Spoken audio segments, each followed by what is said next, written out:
they'd fill the room with people, the Terry Drive saga. You guys, Tom, are you politicking? I am. We're live. That's all right. I'm politicking. Oh, you got some of your. Kelsey's first. Man, good cookies. Angie said she'd do this. I can't claim any credit for it. Angie's the one that does all of it. I'll take it. Well, thank you to Tom for the good cookies. No, you better thank my wife Angie, because I got nothing to do with it. Thank you. These are so good. I mean, these are like, Got one, then these are all like 30 minutes out of the day. Really?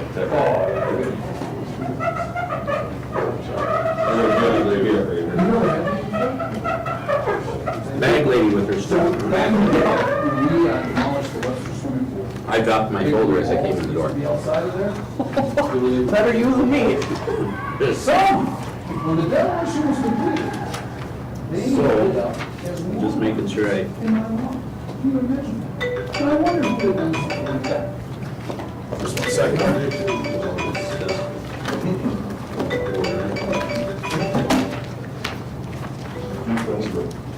All those things would have touched a ton too. No way, heck, I can move those things. Give me that heavy equipment. There's actually people in Webster that thought I stole them. Really? Called these Eisenheimers, shoemakers that put those things in. And they were my. How do you know we put them in there? So, they were there for 2, 3, 4 years, these big blue balls. Finally, Angie's like sick of the big blue balls. And she's always on me to get rid of them. I'm like, one of these days I'll talk to John, we'll get rid of them. She finally got frustrated, went out talking to Angela, said she'd bring, all these cookies out for big blue balls, never to be seen again. Oh, so you think? Those things should show up randomly around Webster, For some reason. No, just so people don't have agendas. And then I have one These extra are like thing that coral I or need that something. I I don't know what they're made out of. and They're then just your cement? pink. Winning isn't everything, it's how you play the game that counts. If your values tell you the same, let's start a new conversation about money. At Thrivent Financial, we believe money is a tool, not a goal. Because it's not just about making more, it's about doing more. For your family, church, and community. Call Webster Thrivent Financial today at 605-345-3635. Even simple tasks of everyday life can be overwhelming after an illness or injury. When you're facing physical challenges, physical therapy services at Sanford Health can provide the extra support you need. Our integrated team will help you regain your mobility and strength, getting you back to daily activities as safely as possible. We will focus on your recovery so you can get back to feeling more like you. To make an appointment at Sanford Health in Webster, call 605-588-3186. Life's an adventure filled with excitement, challenges, and achievement. Farmers Union Insurance can provide you the safety net to keep you moving toward your goals and enjoying life's rewards. With multiple locations across the state, Farmers Union Insurance agents provide quick quotes and professional services you deserve. Since 1948, Farmers Union Insurance has focused on insuring the people of South Dakota. From the most remote quarter section to the busiest intersection, Farmers Union Insurance, insuring a brighter tomorrow. January is a great time to take a look at a brand new Buick from Dave Hahler Automotive in Webster. We've got 0% interest for up to 72 months on the 2019 Buick Enclave, Buick Envision, and the Buick Encore. We got a great selection of these vehicles, so come take a look. Also, if you have a GM card, check your statement for extra earnings this month. Dave Hahler Automotive, East Highway 12 in Webster, on the web, HahlerAuto.com. The Galley Hotel-Bar-Grill is on Highway 12 in Webster. Comfortable, non-smoking rooms and their steakhouse and bar are open 7 days a week with the grill opening daily at 5 p.m. Daily specials and popular Wings Wednesdays with over 14 sauces with traditional bone-in or boneless wings. Thursdays feature Chislick special night and their slow-cooked prime rib is served on Friday and Saturday nights. Check them out on Facebook or call 605-345-9989 for reservations.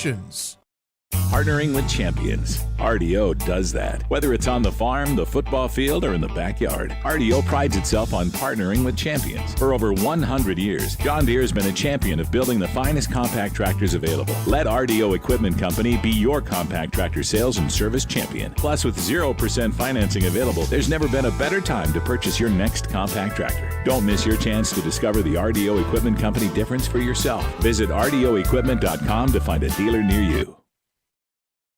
At A&W, it's called the original Bacon Double Cheeseburger because we invented it. You're welcome, world. 100% U.S. beef, crispy hickory smoked bacon, invented and perfected here. Not to mention, it's just better with made fresh A&W root beer.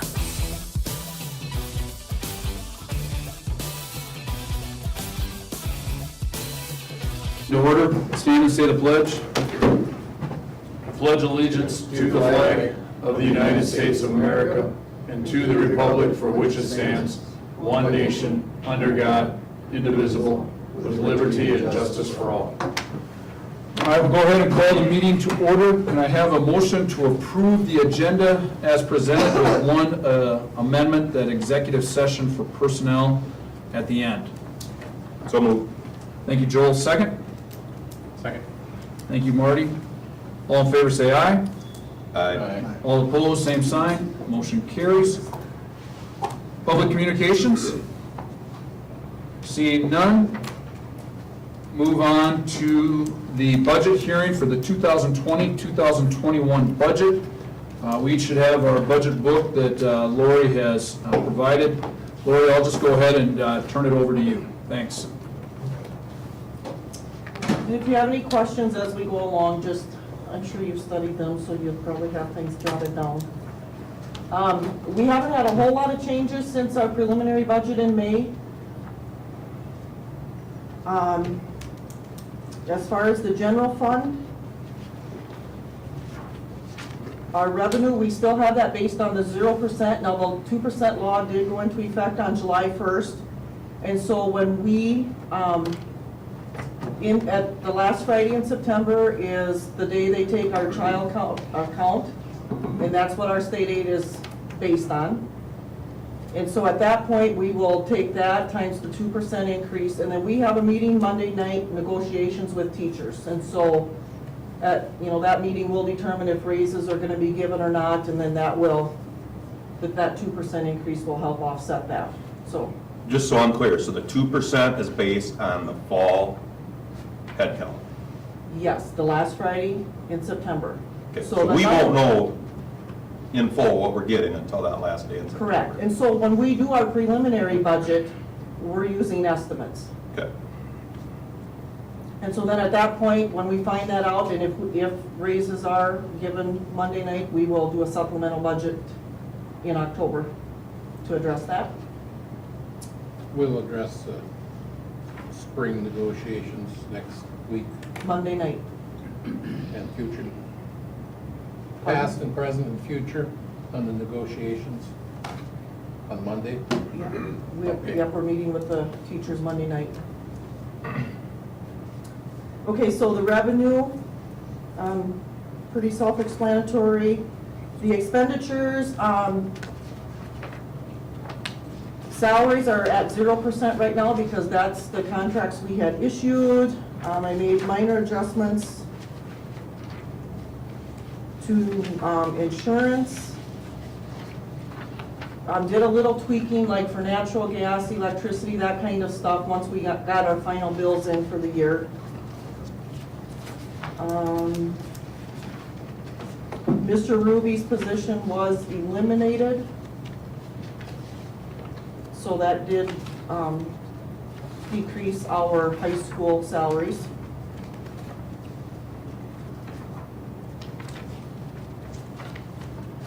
And other than that, health insurance was 0%, dental insurance 0%, no increases in any of those areas, so none of that has changed.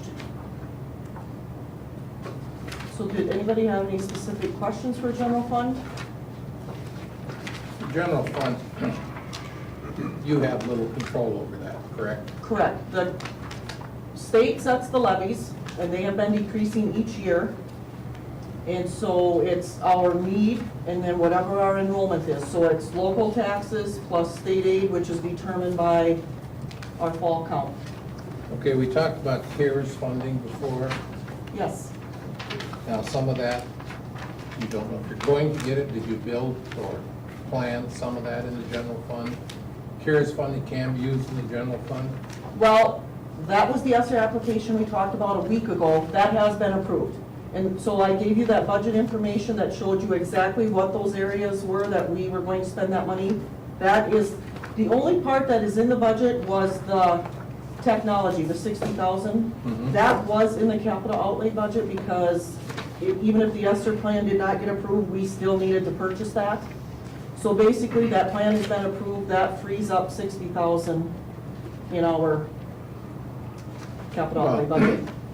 The other ones are not in there, so we'll have to do a supplemental budget for that also. You probably know where I'm headed. If we receive CARES money, and I'm still not in agreement on raising the call. So if we're getting more CARES money that we're able to use, you know, an offset, and I see there's a reduction on the transfer to capital outlay, that's based on 0%. So I guess some of those questions tie into where my position was on holding the call. Yeah, the only money for the ESSER, because we know we're getting 94,000, that has been approved. So the money that frees that up is that 60,000 in capital outlay. Okay. Lori, I'll jump in. I thought it was good that on, if we go to our miscellaneous portion, and it's the 4th page back, the 5-year history of general fund levies and allocations.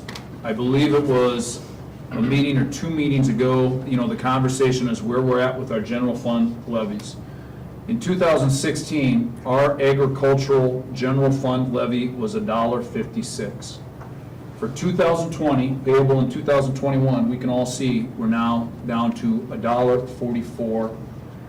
Owner occupied has gone from $3.68 down to $3.22.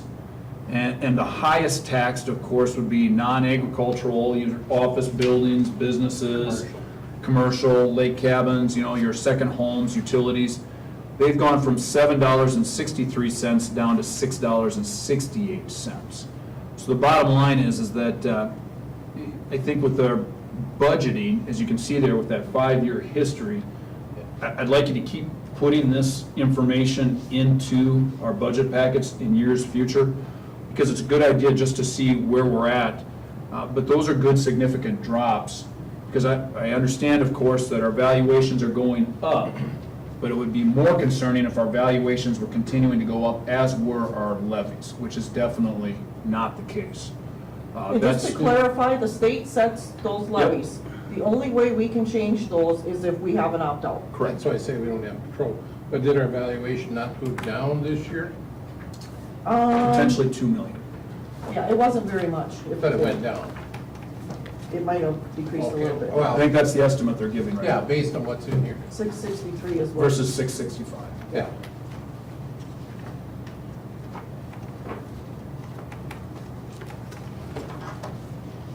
Anybody else on general fund for Lori? Okay, capital outlay. Okay, capital outlay, this is the one that has changed a little bit since we had our meeting, our preliminary budget in May.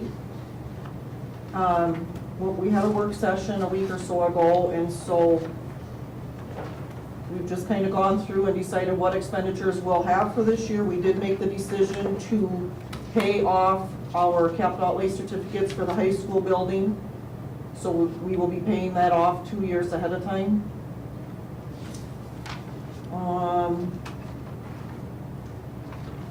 We do have money in reserves. We have put money in reserves for a boiler, if you saw that line in there. Technology, obviously, debt service and technology are the big numbers that we have in capital outlay.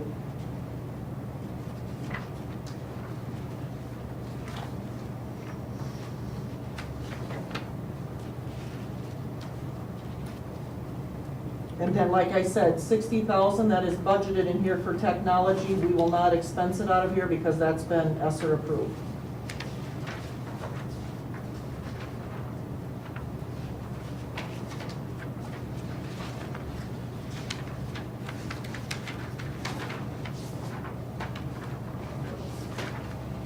And then the revenue is, you know, basically it's just all local taxes. That's all we have for capital outlay, so. And when you see the numbers here that I've given you guys, we have last year's numbers compared to this year's numbers. We did not, last year we called for 1.615 million. That number doesn't show up on the 1920 because we get half and half. So that's why those numbers look different there. And see, last year we put 0 in reserve on the boiler. Right, we didn't have a reserve for boiler last year. We had some reserves, and we will be increasing our fund balance and capital outlay this year. But even with this in here, we are not using any fund balance to balance our budget for 2021. Do you have any problem on your fund balances or whatever on meeting the state requirement as far as? I don't have requirements for fund balances. My requirements are for cash balances. Cash balances? Yeah. You're not gonna run a We big? have no issue with that. No problems? Nope. Because in those two, you know, each month, they gauge each month, and I have to fill out a report for the state. And so. Yeah, I'm aware. 1 month out of the year, we have to be 30% or lower. And we always hit that because of how our cash flow comes in. Yeah, you know, I'm looking to 1615, you know, and I'm still on that number. Did we put the 129 in the boiler reserve to balance that out? To balance the To get to the revenues and expenditures. 1665? Yes, to balance the revenues and expenditures. Anything that was left went into that boiler reserve. To get to 1665? Yes. Okay.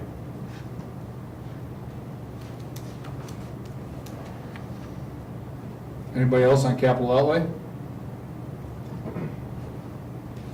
Okay. Special education. Okay, special education again is funded locally. We do not receive any state aid.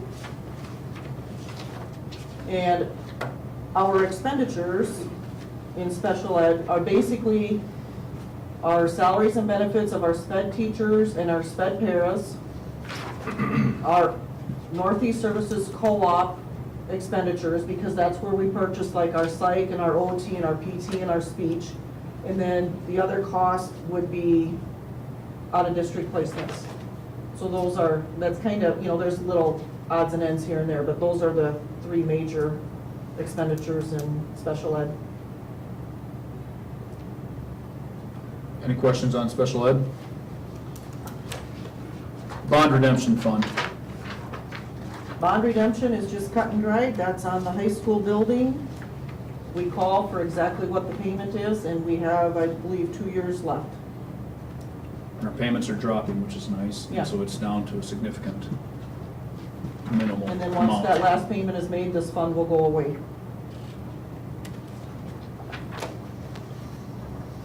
Okay, QSCB. The QSCB fund, that is what we use to refinance the elementary renovation, and that is the sinking fund that they call it.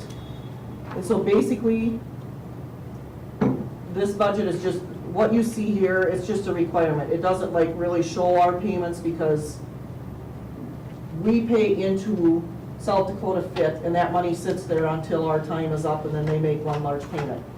All of our interest at this point is paid by the federal government. Every 6 months, I have to file a claim to get that interest reimbursed. So basically, it's interest-free for us. Food service.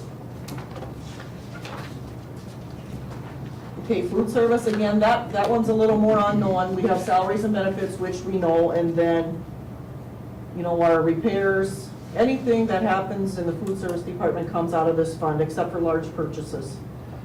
And then our revenue is parents and federal reimbursement dependent upon our free and reduced numbers. This question is maybe a little more for when we get to the claims, but I noticed this past year, we spent 101% of our budget on food, but we only received about, I think it was 83% of revenue.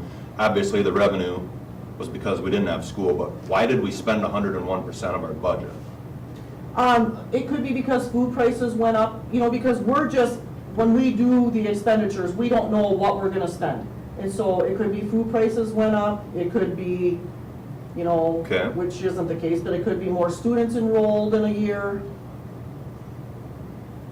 Was there extra food that we had to do something with at the end, or not? Maybe when we get into the claims, I'm gonna ask a little bit more about that. Okay. No, because we do have some leftover, it's not a large quantity. Okay. But we have that on inventory that we have to file with the state. Okay. But we don't have like food that we gave away or anything, Okay. if that's where you're going. When we get there, Okay.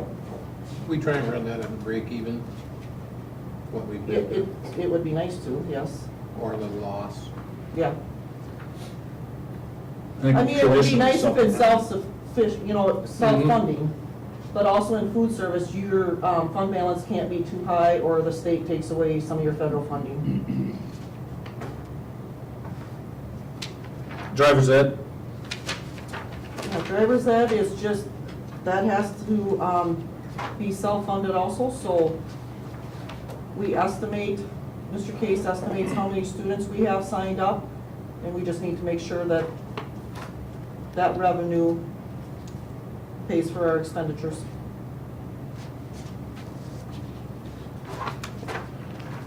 okay. Any questions for Lori as to the 2020, 2021 proposed budget? All right, if not, I am going to call for a motion to approve the 2020, 2021 budget. Thank you, Jamie. Second? Second. Thank you, Marty. Discussion? We're locked in, or this is based on the 1665? This is our budget. If you're not in agreement with the tax call, we don't approve that tax call until September.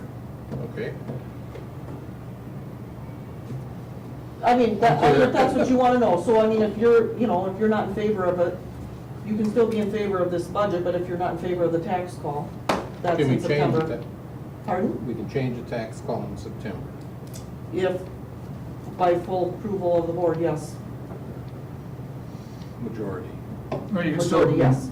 You can still move to amend any of the parts of the budget too, right now. We haven't voted on it, it's wide open, I'm still up to 161. I know we put the money in reserve on the boilers, and I know we're gonna need to do that. I'm totally in support of the bond redemption. I see a need there. I'm just, when I looked at the history on the capital outlay that you put in there over the years, and all the years, I suppose you're the senior member, Jamie, but we've been on a consistent rise the last few years on that versus. Capital outlay, fund Yeah. balance? No, in here, in the other years, we've maintained for 2-3 years at a time. I think we only did that once. We only did that once. we maintained here on the capital outlay, 3 years.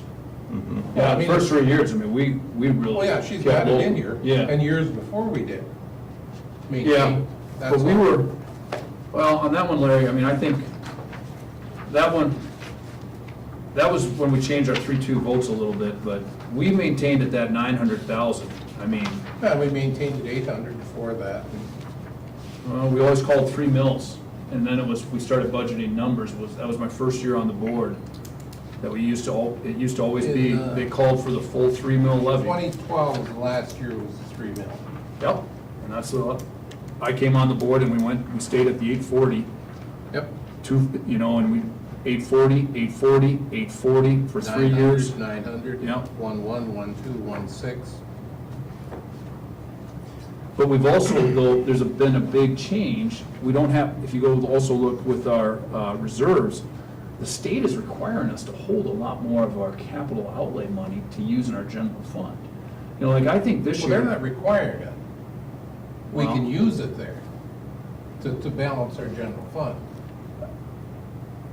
Yeah, I think they are requiring it. I mean, because they're giving you only 1 to 2%. I mean, our Correct. expenses aren't going up, and if we want to say, then we gotta crank teacher salaries way back, we gotta crank our busing salaries way back, we better not be doing the electronics, we better not be doing the, I disagree with that. I think the state is pushing it into the capital outlay. So to enable you to balance it, but at one point here, with the new formulas and whatever, we're gonna be capped and out of room. I like The that. increases will still be available in the amount that you can increase. There's always going to be some sort of an increase. I mean, it's not going to be capped at some number that's going to stay that way Well, for years based on the and years. valuation of the growth and et cetera, you know, and the student enrollment that controls all of it. That's all, when I look at it, I just, over the years, see how it's moved. And of course, when Roslyn came in, you can definitely see that. Of course, that was valuations and everything else. So. Yeah, but what year did Roslyn come in? 10. 2010.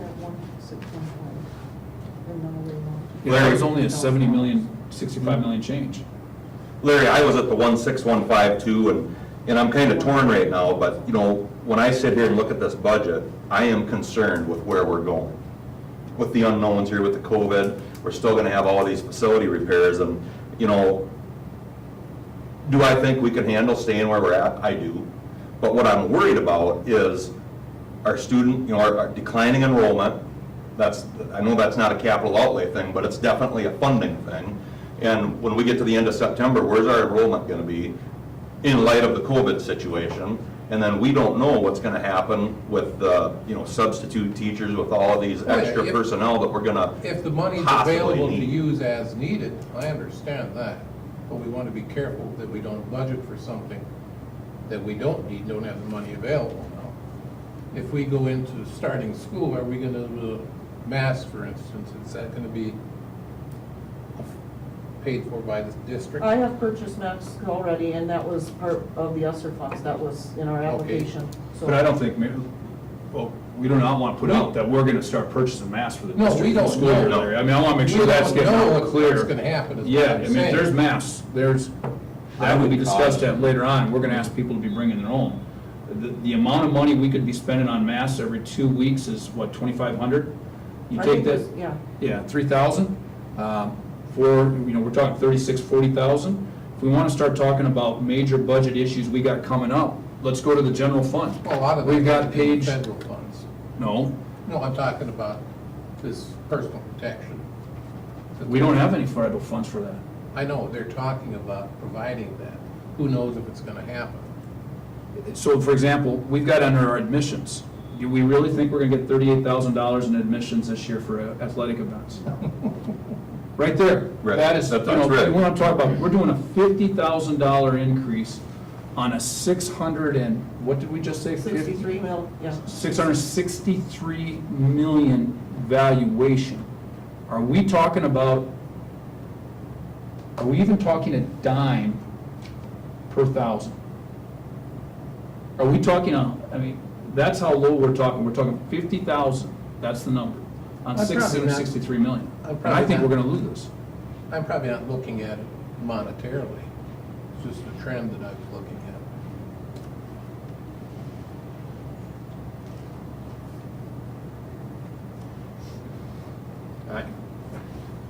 I think we're being really conservative. Larry. I gotta be honest with you, I think we are extremely conservative board.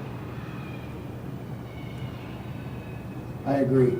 You know, and I know you guys can change it in September, and that's gonna be on you guys to do, but I've been here 9 years, and I think in the 9 years, I think I've been here the longest of all of you guys. Through the 9 years, we have been, in my humble opinion, you know, we have raised it a little bit, but we have really stayed in check from where we could have been. And we've said all along, and I know everybody doesn't understand how I don't wanna say it's hurt us, but we could be taking so much more than what we do. And when we talked about the numbers coming in and how we've actually dropped it back, I do think that's what the people that have got us here need to see, that the little bit that we're talking to build in a little bit extra, this boiler project for you guys coming up, or whatever you guys decide in the future, I mean, a 50,000 or 100,000 reserve is a pinch in what you guys are gonna need to do these projects. I mean, in the whole scheme of things, the little raise, and I don't think it is a pattern. I mean, over 9 years, there's very little that hasn't gone up other than probably the corn price.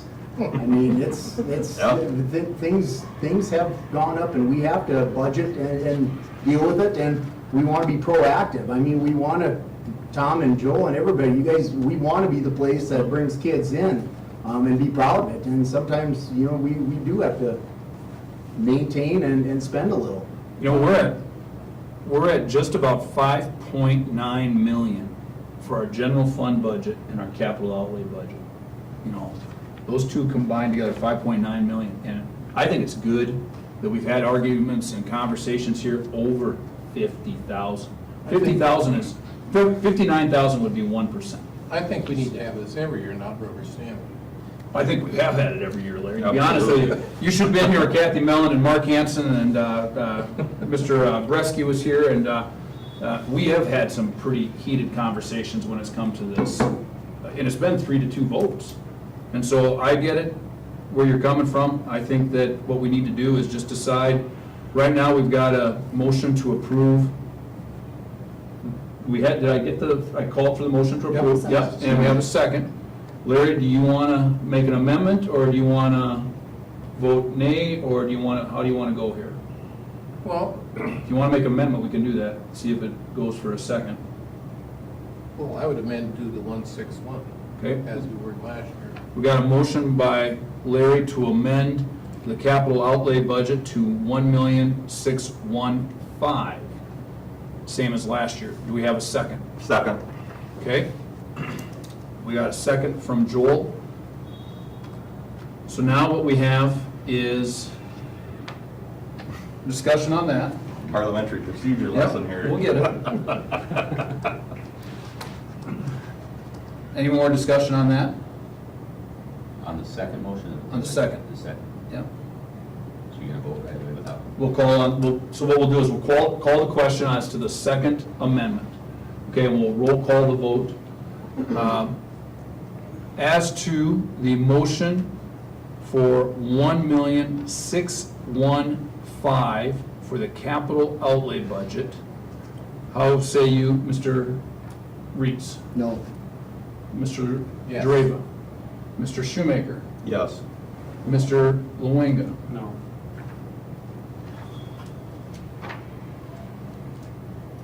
Well, I always said we have 3-2 votes.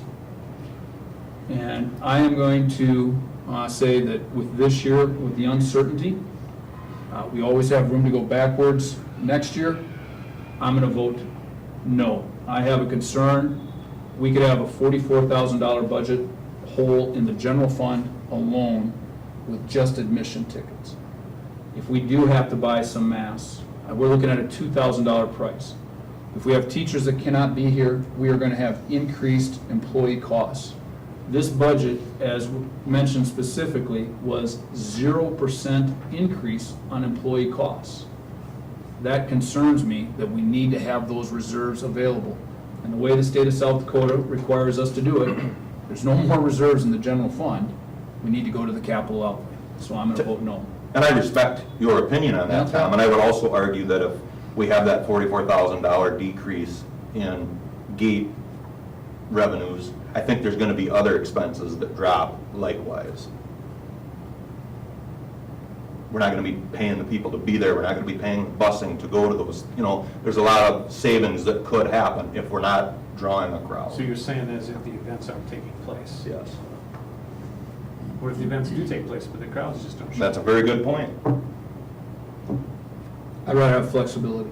So, I'm good with that. all right, so we've got the motion now. That one failed. Now we have the motion as to the 1,665,000 Does anybody have any other amendments to the total budget as presented? All right, roll call vote as to the total budget. Jamie? Yes. Larry? No. Joel? No.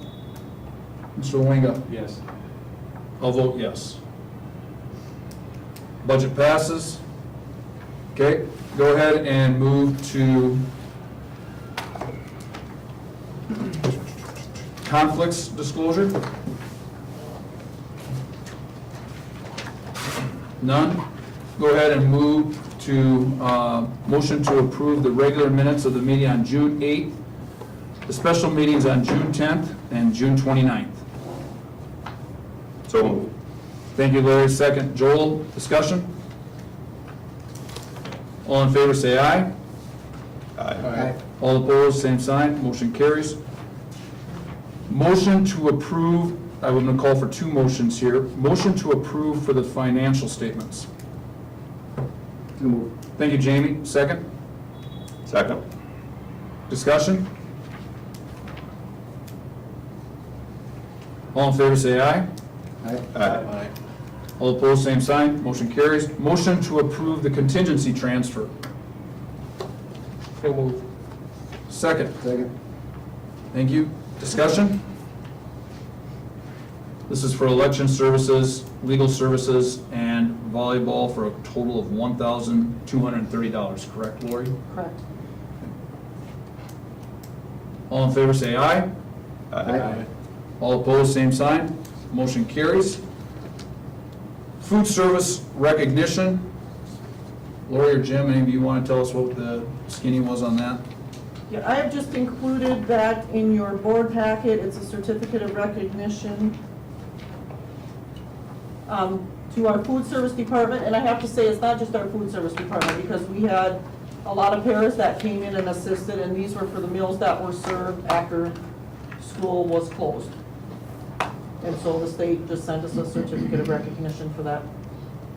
I think that's great. I'm glad that everybody pitched in and helped make all that happen.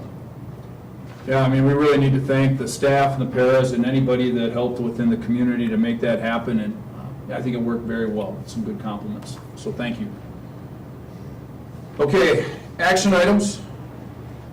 First action item we have is a motion to adjourn the 2019-2020 Board of Education, but before we do that, we got one last thing we want to do. Mr. Reetz's last board meeting here, and we thought it was only appropriate, got to come on up, Jamie, now with this one. Jamie, we just want to say a few things. You've been here, as everybody says, the longest serving board member, 9 years. It's been a good 9 years. Jamie, no matter what, we all know this is a hard job. And we all take heat rounds for every vote we make or every vote we maybe don't make. We just saw it here 5 minutes ago. And one thing about Jamie that everybody within the community should know, no matter where you stand, this guy has always given his time, his talent, and his treasure to the Webster School District. I can vouch for all of the times he's been more than happy to come in on the special board meetings, to volunteer what you've done at the football field and the track with the, I think it's hundreds of hours of manpower that we have. One of the most beautiful locations when we have a football field like that in the fall is unbelievable. And your treasure, the amount of money you get paid for serving on the school board does not equal to the heat you take. But Jamie, you've done a phenomenal job. You'll be greatly missed. We appreciate everything you did, and so we wanted to try to put together a little bit of a decent plaque here for you that you can actually hang up somewhere, and turn the floor over to you. Excellent. Thank you. I just, in my last ordeal here, I just wanted to say thank you to everybody here in this room, the administration, Dr. Block, great all the time, Craig, Lori, for all the info and help it gave me understanding over the 9 years. A big thank you to all the staff, the Webster School staff, from the nurse to the cooks to the teachers, especially the pairs, everybody. Kevin Doodle on the bus service, all you bus drivers that have got the kids here safe, and will continue to do so. We've got some challenges ahead, but everybody, it's a big wheel turning, and everybody has to do their part, and I appreciate everybody that's been part of the Webster school system and everything they've done, and it's been an honor to serve and be part of it over the 9 years, so thank you guys. Thanks, Jamie. Thank you, Jamie. All right, so motion to adjourn the 2019-2020 Board of Education. Mr. Reeds with the motion. Second? Second. Mr. Shoemaker, all in favor say aye. Aye. All opposed, same sign. We're adjourned. Thanks, Mr. Reeds. Thank you, Jamie. Thank you. Go home and watch it on Bearcat TV now. I know. I told one. Mr. Gakowski, come on up. We appreciate you coming, and we've got a tradition that everybody always replaces the same person they replaced with the seats on the board, so it's, you always get to be sitting at the far right for that position. We're glad to have you here. We appreciate you coming to the last couple meetings, Aaron, and trying to get up to speed. This year with the vote on the budget hearing, I heard from, years past, Marty saying, Joel saying, boy, it's hard to come in and the very first thing you do is you vote on the budget, and you didn't even get to sit at the big kids table and have a voice at the hearing. So this year, we moved it up and had it with everybody that made the budget owning it. So we always can move back, but we're glad to have you here, and if you got a question, give us a call. So, thanks, Aaron. Look forward to working with you here. So at this time, we will administer the oath to the new board members. So Aaron, if you'll just read your oath of office.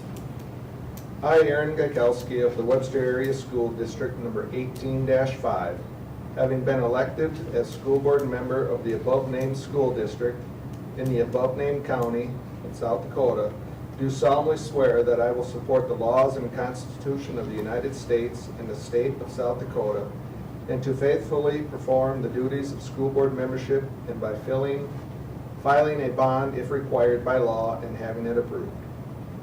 And then if you'll just sign it. I'm sure it'll be like the class of '91 endowment someday here. Thank you.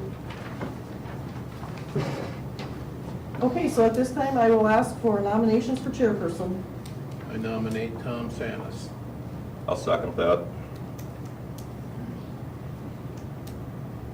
Any other nominations? If not, can we have a motion for So moved. nominations to cease? So moved. Okay. Second? Second. We have a motion and a second. All those in favor, say aye. Aye. Opposed? Tom, take it back. All right, thanks, Lori, and I don't know, thanks, guys. I mean, I like how you make those votes 2-2 just conveniently. It's just to keep throwing it right back. If you couldn't handle it, we'd have replaced it. Yeah, that's right. I appreciate it. All right, so we'll go ahead and call the meeting to order then for the 2020-2021 Board of Education. I would go ahead and call for motions for the election of vice chair. Nominate Joel Shoemaker.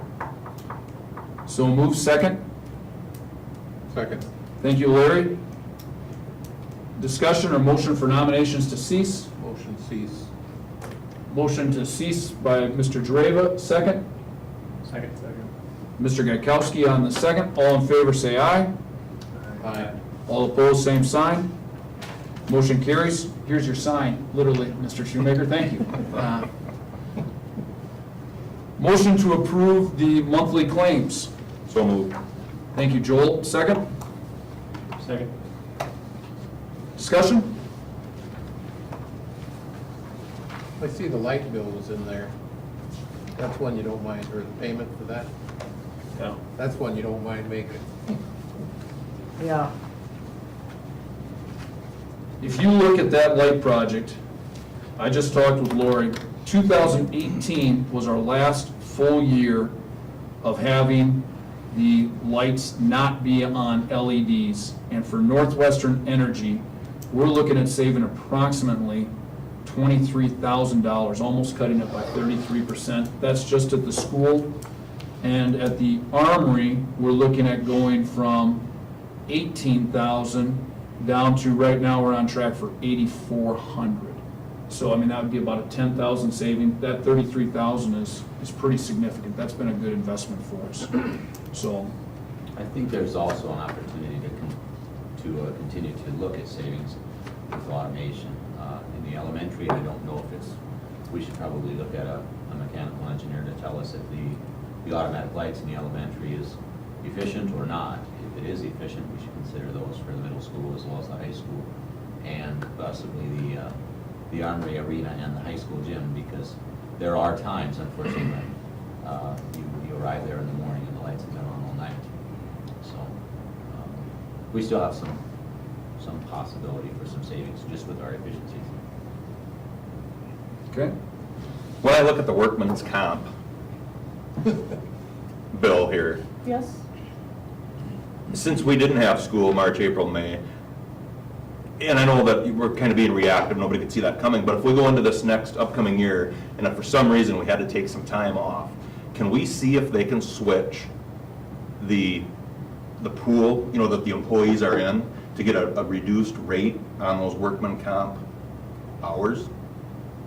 Have you heard anything about that, or I think we should ask the question, is there another classification that those employees can go into since they're not, if they were not to be in front of students? It would appear to me that the risk would be less, therefore maybe the rate would be less. Yes, I will check into that.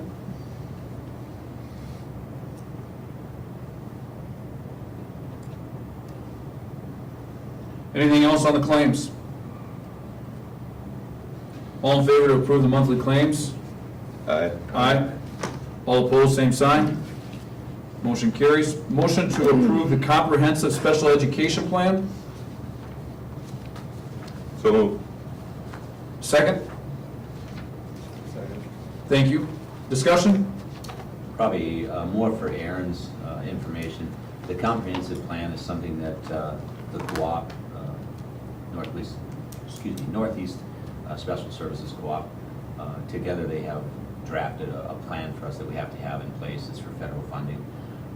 It's a large document. I have copies in my office. I do have copies on the computer. If you'd like to read it, you're sure welcome to. But it's a plan that's basically a required document to be in place for us, for special ed, as well as working with our co-op. It really doesn't change much from year to year. It's just usually editing the dates and things like that. And I should make one more additional comment. When there are changes that are necessary, we usually use the guidance of our co-op to make sure that we've got it in plan, so we're following the guidelines that we're supposed to. All in favor, say aye. Aye. All opposed, same sign. Motion carries. Motion to approve the driver's ed contracts for Cal Nygaard and Craig Case at $27.50 an hour. So moved. Thank you, Larry. Second? Second. Thank you, Mr. Luenga. Discussion? All in favor, say aye. Aye. All opposed, same sign. Motion carries. Motion to approve the contract of Carrie Wagner, part-time math teacher for one block. So moved. Thank you, Larry. Second? Second. Thank you, Mr. Shoemaker. Discussion?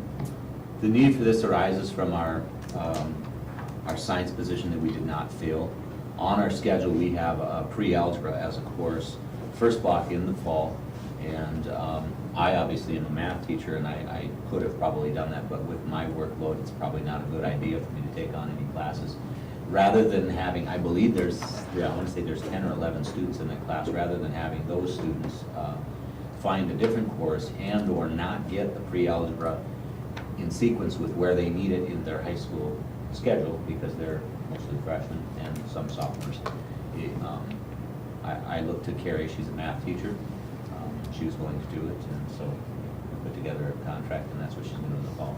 Tried to talk her into the physical science, but she's not certified in that area, not comfortable teaching it, so. It's a good local solution. I like the creativeness, and helps keep us moving along. Math is important.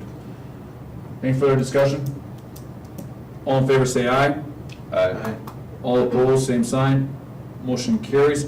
Motion to approve contract amendment for Mackenzie Warner to be head volleyball coach. Make sure you do this quick. So moved. Yeah, thank you. Second. Second. All right, thanks. Don't give anybody time to think about it. All in favor, say aye. Aye. All opposed? Welcome aboard and thank you. Yes, thank you. And her name is Mrs. LeBlanc. Just to prevent any confusion in the future. Right, like, there, oh, Mrs. yeah, LeBlanc. No, it's- Well, thank you, Mrs. LeBlanc. Yeah. Motion carries. All right, motion to vote on the South Dakota High School Activities Association ballot. The athletic director recommends Tom Culver. So moved. Thank you. Second. Thank you. Second. Discussion? That was the one recommended by Adam. Yep. It's the same that we did last month, it's just that there's a It's a runoff. runoff now, so he recommended the same person we voted for last month. As long as we're on the High School Activities Association, is there a clarification with football, volleyball, everything else coming up, the seasons and what's going to be held, and who actually is going to dictate, or does the school, does the governor, does the High School Activities Association? The High School Activities Association will make a decision if sports will occur or not. If We locally can make that decision on our own. activities, make a decision if activities can proceed. If there's no change, there's no decision. We would go forward as usual. If they decide to change something, minimize schedules or eliminate schedules this fall, they will let us know. And the governor, I'm just trying to clarify this as you're going forward. I would guess she has a say in it, but Wasn't there a 21-member board? They put in a 21-member task force to come up, and I saw they had, they have a committee. superintendents, athletic directors, High School Activities Association. Is it gonna be up to the board, the administration, whatever, whether they go forward? I guess I don't know if this is the time to look at, I mean, we're going through the safety, everybody's negative tests, we do all this in school here in Webster. Okay, whether it's volleyball, football, whatever.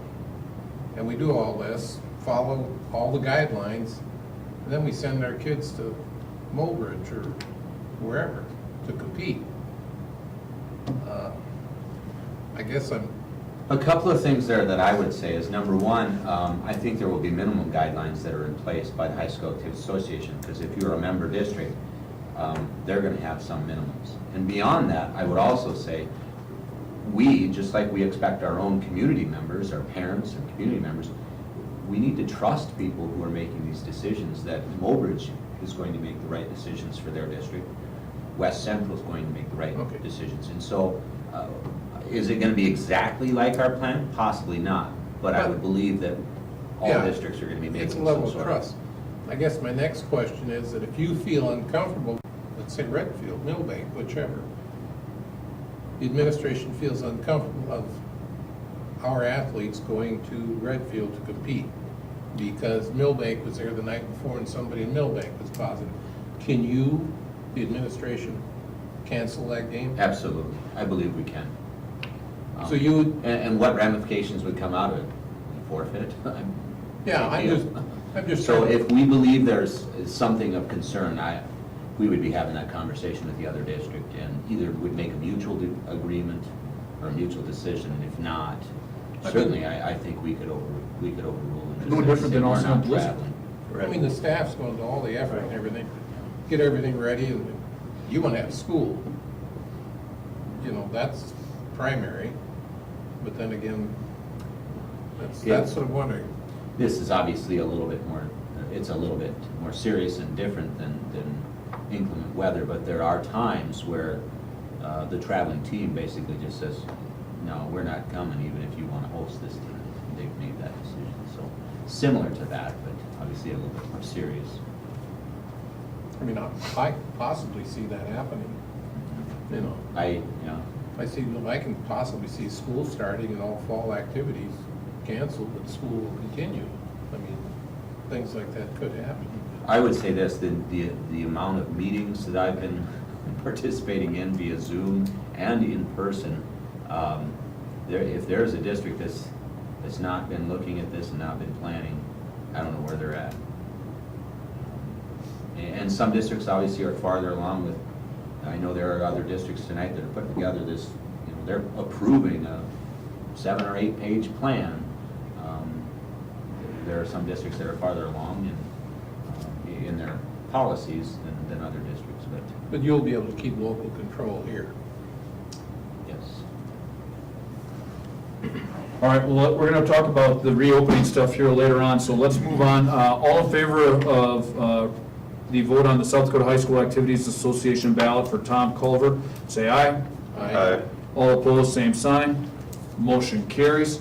Motion to approve, want to make sure I'm right, on open enrollment applications 2101 through 2104, all incoming kindergarten students. So moved. Second. Second. Discussion. Most likely new students and/or siblings of families that we already have. They are new students though, correct? Right. Okay. How many? 4. 4? I mean, they are included in our enrollment projections, they just didn't drop in right now, so Okay. we knew they were coming, but Okay. when you come in, you have to open enroll one time, and that can last your career here, so. All in favor, say aye. Aye. All opposed, same sign. Motion carries. Motion to approve the transportation contract as presented. So moved. Thank you, Joel. Second. Second. Thank you, Marty. Discussion? No COVID clause. Nope. There is a deduct for Yeah, there's- days that are Yeah. missed Yes. due to COVID. So there is sort of a Yeah. COVID clause in there. I'd like to thank Kevin. I mean, Yep. Marty and I had a lot of meetings with Kevin to go back and forth between the board and him, trying to put this thing together. And this is a big line item for us, this busing contract, and I think we've got a good one. I think Kevin stepped up to the plate and worked with us, and I think we got a good contract. Thanks, Joel. Thanks, Marty. Any further discussion? All in favor, say aye. Aye. Aye. All opposed, same sign. Motion carries. Motion to approve the food service procurement bids, Reinhardt as prime vendor and Cashway as secondary vendor. So moved. Thank you, Joel. Second. Second. Thank you, Marty. Discussion? Where are they out of? One is out of Aberdeen, Cash was, or Reinhardt's out of Rogers, or they have all over. yeah. We have Reinhardt's at the store. The one we have is out of Rogers, Minnesota. Can I ask a question? Another Yeah. question. As long as we're talking about food service, could we ever entertain opening it up for local competitive bids for beef?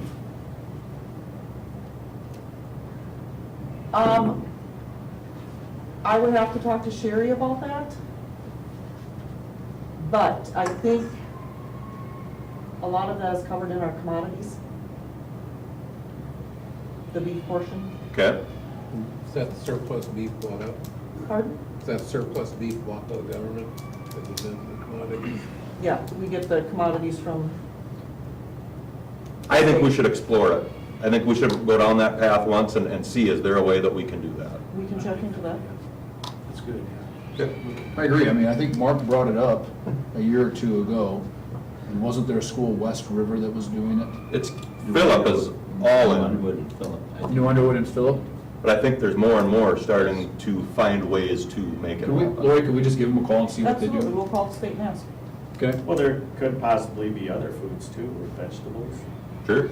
I guess you got, what's their names with their garden, you know? Walners. Waldners, people like that. Good. Any further discussion? All in favor, say aye. Aye. All opposed, same sign. Motion carries. Motion to approve summer tech support. So moved. Thank you, Joel. Second? Second. Thank you, Larry. Discussion. The purpose of this is to potentially provide some support for Tammy Locke as the computer person or network person during the summer. In light of this summer, we actually have, I think, 2 new carts. That's 30. There's just a lot of machines that need to be unpacked, things like that. So we're going to look and see if we can't find the assistance of a couple of young people. And you guys have to, unfortunately, but fortunately, whichever you want to look at, is determine if these positions exist and what kind of pay we're looking at. So it needs to be approved before we can get some help. That's basically what I'm saying. Not a lot of hours would be involved. It's basically when the larger shipments come in, they can unpack, they can put things in order, take the ties off. She will have them do networking things if it's stuff that she can trust them with and they can handle. Engraving all of the pieces and parts for the Chromebooks. If you have any children in school, you know that the Chromebook will have an etching on it. The charger will have the same etching, and if you turn in the wrong charger, you'll be charged for that charger until the correct ones are turned in. So it just needs to manage those. I think we kind of knew this was coming. We asked Mrs. Block to wait, trying, with the purchases, trying to figure out the funding part of it, and we waited, and now we're behind the 8 ball, so let's get it done. Even though I think it's a good thing, I mean, students a lot of times are on the cutting edge of technology. I think we could find some good students on an annual basis in our school district and utilize their services, and it's a good thing for the community. So, all in favor? Aye. All opposed, same sign. Motion carries. All right, so we get to our favorite part. I have to do each individual, correct? Or can I do just We do one? one motion. One motion. All right, so motion to approve the following designations: our official newspaper, the Reporter and Farmer, Depository of Funds, Dakota Bank, Great Western Bank, Core Trust, and South Dakota FIT. Custodian of all accounts would be Lori O'Farrell. Person authorized for state, federal funds would be Mr. Block. School food application, Mr. Block, Lori O'Farrell, and a board member. Anybody like to step up and volunteer for that one? Mr. Gaikowski, you're sitting in the class of 1991 seat. They've held that position for a while. Okay, I will opt for that. Sweet. Mr. Gaikowski. NESC member alternates, Mr. Luenga. Thank you. Alternates, we had Mr. Reitz and Mr. Shoemaker. I'll be an alternate. Okay. All right, Aaron, I like how you guys comes right on in, guns a-blazing. Assuming everything Jamie was doing, I'll be doing it. Not necessarily, no, we actually, we might switch have, things but- around, yep. It's all fair. Board of Equalization, I have no problem doing that again, unless somebody else wants to do it. Truancy Officers, Mr. Block, Mr. Case. Title IX, Mr. Block. Our 504 coordinators, coordinator, Mr. Case. School Attorney, Rodney Freeman. Purchasing Agent, Lori O'Farrell. Person authorized to borrow/invest in funds, Lori O'Farrell. And school board meetings still for the second Monday of each month at 7 p.m. And I still keep going, right, or do we just do this right now? We missed a couple, because I think you're just reading the notes. We missed approved statement of assurances for federal programs, Which number? 12, Thank you. and designate majority vote, Which number? 13. 13. And then we're back to 15 was your board meetings. Okay. Then number 16. Prove that Continue on. interest generated may be transferred to the general fund. Numbers 12 and 13 as stated by Lori. Allow for the use of a signature stamp for the business manager, superintendent, and school board president. Committee assignments. So right now, we have negotiations. Last year, it was Sanis and Jareva. Now, I can't recall, is this 2 years, or, I mean, where are we at on that? Yeah, you do 2 years, Right. and then you switch one. So this was your second year? Must have been. Okay, No, so. was it? I don't know. I think it was. I think it was. I think it was. Wasn't? Yeah. Yep. So I'm it'll be still you in, again I'm still in the and one barrel. other. Who would like to jump on board for negotiations? He cannot. Yep, so it's between a Shoemaker and a Gaikowski. I can do it. All right, Shoemaker. Unless, Aaron, do you want to do it? No, that's fine, you can go ahead and have that one. You'll get your I like to turn get next my year. feet wet. Yeah. I'll get into that one. All right. Well, guess what? Next year it'll be you and me then. Professional practice personnel, Shoemaker, Sanis. I'll do it again. Yep. Okay. Buildings and grounds, Jareva and Reitz. Let's do this one. Transportation, Shoemaker and Lewinga. Where are we at on that one? That was a good team. Yeah, I've been on it since I've been here. yeah. We haven't rotated that. That one doesn't rotate. Yeah, so you guys good with staying there? Yeah. I am. Perfect. Okay, buildings and grounds, Jareva and Reitz. Larry, you've been on that, I think, 2 years now, correct? You've been on it since you came, right? 4 years, whatever. Okay. Mr. Gaikowski, are you good with jumping on that one? So, Okay. Larry, do you want to stay? Yeah, unless you get something better. Nope, unless we're creating a new one. All Yeah, right. start talking about. All right, motion to, oh, excuse me, we will set salary for board members continuing at $60 per meetings. Substitute rates. Last year, we were at $95 per day. Long-term sub after $10, or excuse me, after 10 days was $120 a day. If you turn to your miscellaneous, Lori, again, I think it's on the last page, is it not? Yes. Gave where we're at in comparison with other schools, and I think we need to consider raising our substitute rates. How are we compared to other schools? It's on the very last page of your budget book. That's one of those Very questions I good. bet teachers love kids ask when they say, now I know you didn't read your assignment on the last page. I bet that's what Lori was thinking there. There it is, last page. We did not increase sub rates last year, so just. for that info. And just an FYI, I had a couple of subs talk to me too, and they recommended that you guys increase it. Just because of what they've heard from around the districts here. So we're at 95, correct? Correct. Yes. What are we thinking, 105? That was what I was thinking. I'd suggest the 105 then, and raise the long-term accordingly. Yes. Okay. Larry, you're good with 105, giving the head nod? Mr. Winga? Yeah. Yep. Mr. Gaikowski? Yep. All right, we'll go with 105 and raising the long-term accordingly.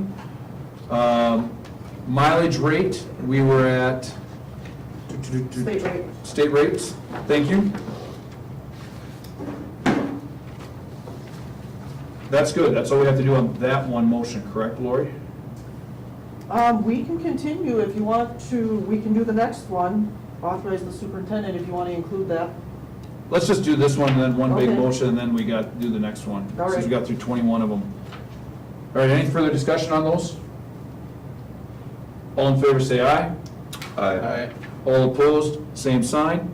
All right, motion to authorize the superintendent to advertise for personnel as openings occur and to close school due to inclement weather or other emergencies, i.e. COVID.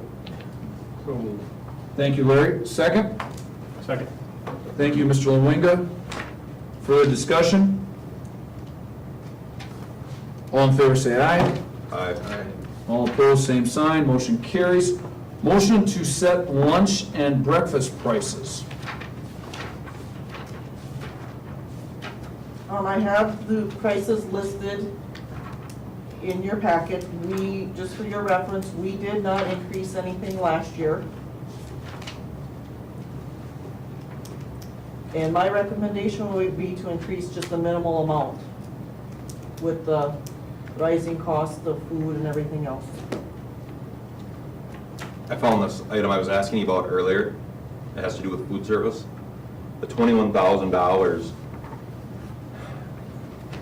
in the expenditure report for donated food. Joel, that is, I am in the process of doing my annual report. Right now, it takes a long time. And I have to make journal entries for like Okay. depreciation expense and Yep, all of yep, that, and yep. that's what that is. Got it. It's not like we wrote a check out for that.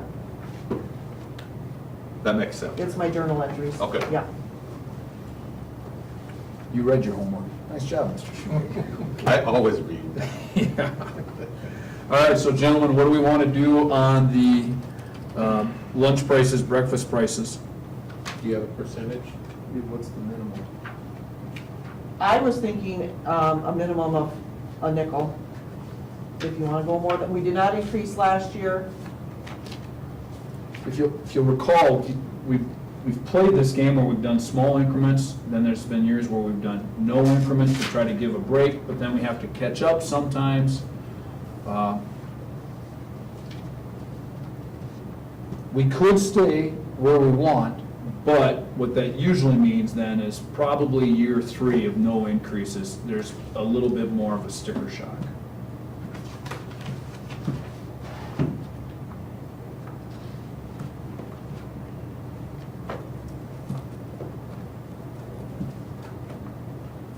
What do you think? I'm thinking if we didn't go up last year, we probably should go up a little bit.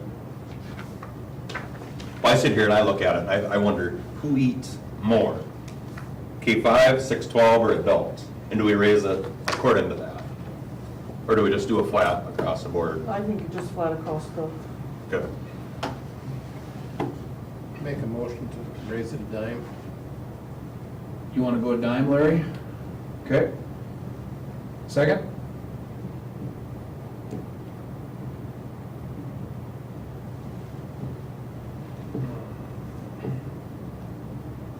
Second. Okay, we got a second. Now, I just want to make sure, did we have anybody make a motion? I apologize on the nickel. no, Okay, so I've got a motion to raise a dime. All right, we'll roll call vote it. Mr. Gaikowski.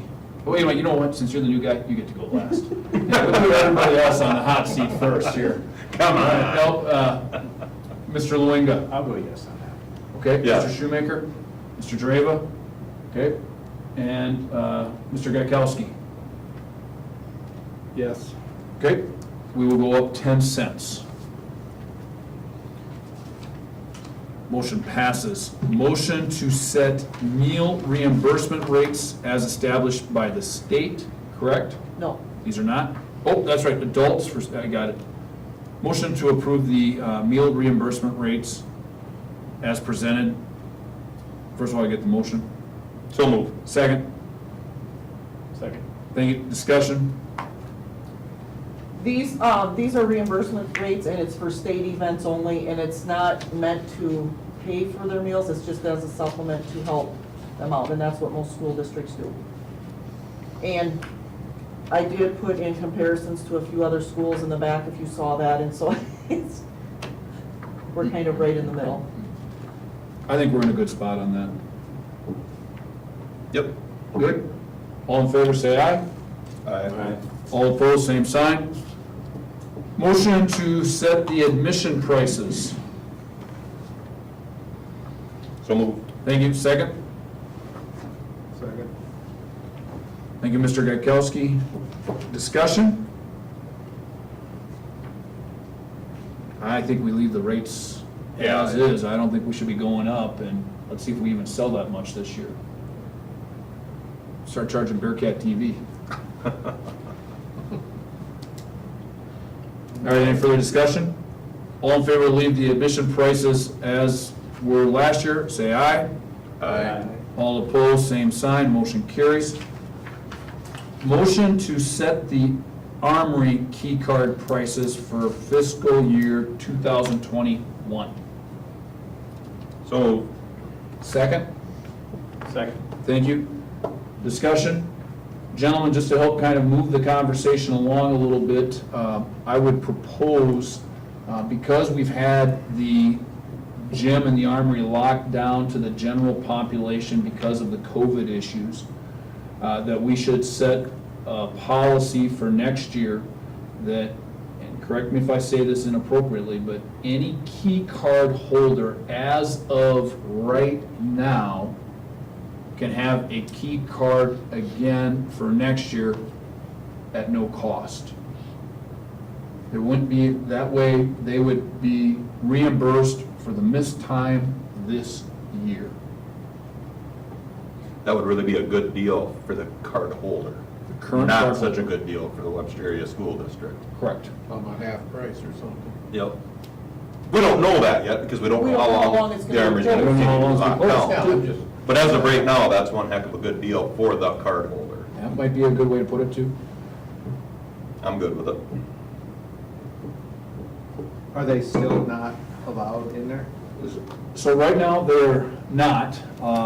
I think that where we want to be looking at is, number one, in speaking with Adam and other school districts to still see, the purpose right now of us as a school board is the student athletes.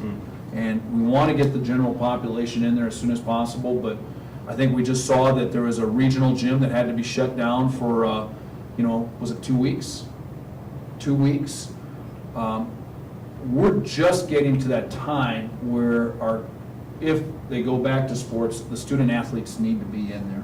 That's where our most control is. I would recommend we still keep it shut down to just to the student athletes up until our August board meeting. That way, I mean, the information's getting out there. Hopefully everybody knows where we're at. We're trying to do the right thing, but we have to look out after the student athletes. That's our number one mission. I'd say we keep it closed till then. Yep, and I would agree with that. I would also, Mr. Mines isn't here right now. I'd like to know, are they utilizing?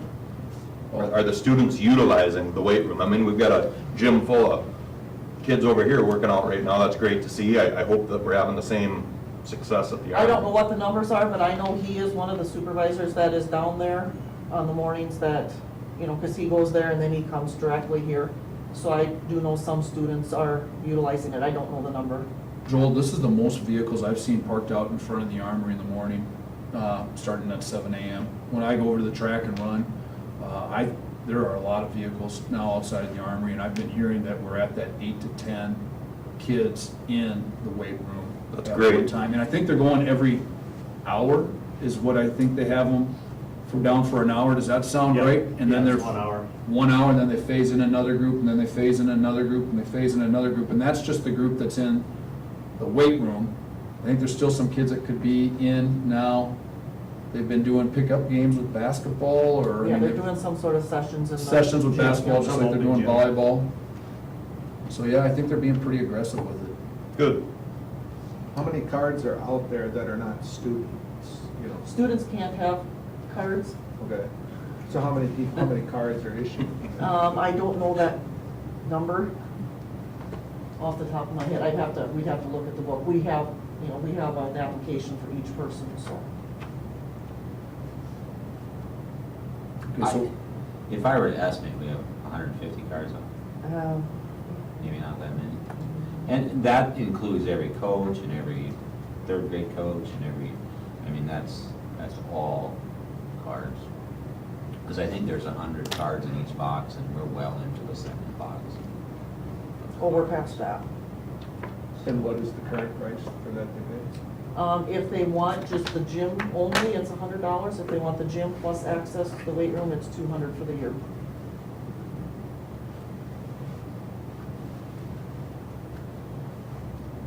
Mr. Mines did give me a note here and said that the keys, I don't want to state this because Tam's got other things to do, but he wants to activate the cards starting tomorrow. Now, me saying that doesn't, I can't guarantee that Tammy can do that tomorrow. She will get to it when she gets to it, and that's just the way it has to be. I'll defend that, I guess. With that being said, the floor in the Army is going to be waxed, or just already, have they started it, or? And again, there might be some complaints about that. All of that stuff was scheduled long before this COVID stuff was put into place, because a lot of people are going, well, why didn't we have it waxed while it was, can't, because everybody wanted it waxed. So they just kept their normal schedule, and I say they as in Hilliard's, the flooring company. So I know it's a frustration, but I'm gonna be honest with you, it's not a priority to me. And I have no problem saying that to the public. It is not my priority right now. I have no problem saying it. Weightlifting, if weightlifting is that important to you, do it in your garage until we get things open. And I know that's not a popular thing to say, but that is not a priority to me right now. Well, let me ask you this, gentlemen, do we want everybody and their dog back in our weight room tomorrow morning? I don't know, I mean, that's a, not then. No, what was Mr. Mines He just referring said, if you activate the key cards. He says here, he says. When they're activated. Tammy Yeah. asked me when we were going to activate cards for the armory, and so he says, I don't know if the school board's planning on weighing in or not, but that he's ready to say, yes, we can start activating the cards. No, I don't think we can do that at this point. Once we open the armory, we're inviting in all sorts of risk. I think we need to wait and see if we have fall sports, and if we, at that time, open it up to the general public, that's when we should open the. I think our students are priority on this. Yeah, yep. And that's the stand that Mr. Mines has had from the get-go. I know he's taken a lot of feedback from it, but I think we gotta take care of the students. I mean, Yeah. we would hate to look like fools because we just allowed. It's already happened, not too far down the road. Tom Sanis to come in and he, Yeah. you know, that's. So are we good with, I mean, keeping the armory closed right now except the student athletes, not activating the key cards? Luenga, yes. Shoemaker, yes. Dreva, yes. Mr. Gaikowski, yes. All right, and then we gotta decide on the key card price. I had thrown out just free. Mr. Shoemaker, you threw out half. Are you making that a motion? No. Or did Mr. Dreva throw that?